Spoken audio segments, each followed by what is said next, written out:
Le réseau de recherche sur la légitimation des politiques publiques, qu'on appelle aussi R3LPP, c'est un réseau qui vise à aider les praticiens de l'action publique à accroître la légitimité de cette dernière.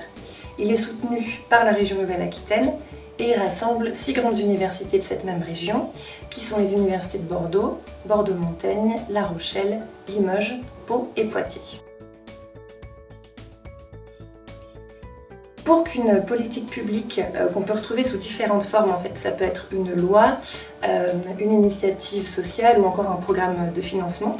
Donc pour que cette politique publique elle soit acceptée et efficace, on dit qu'elle doit être légitime. Ça veut dire qu'elle doit être reconnue comme adaptée, juste, mais aussi conforme aux normes, aux valeurs et aux attentes d'une société. L'objectif du réseau, c'est de rassembler les différents acteurs et actrices des politiques publiques pour améliorer leur légitimation.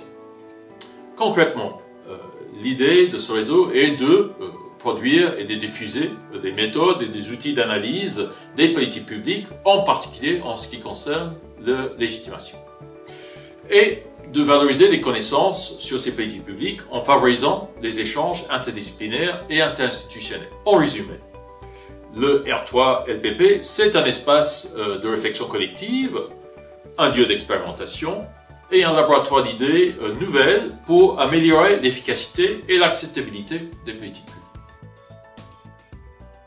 Eh bien, tout le monde est concerné par ce réseau. En fait, le réseau est tout nouveau puisqu'il a démarré en novembre 2024 et donc nous sommes dans la phase d'amorçage du réseau. Cette phase consiste à essayer de déterminer le réseau le plus large possible et la cartographie la plus large possible sur la région Nouvelle-Aquitaine. L'idée est de constituer ce réseau à partir de 3 cercles. Le premier cercle concerne les chercheurs qui travaillent directement sur les politiques publiques. Le deuxième cercle implique des chercheurs qui travaillent sur des domaines dans lesquels on peut être amené à avoir des politiques publiques. Et enfin, le troisième cercle, lui, inclut tous les gens qui sont de la société civile.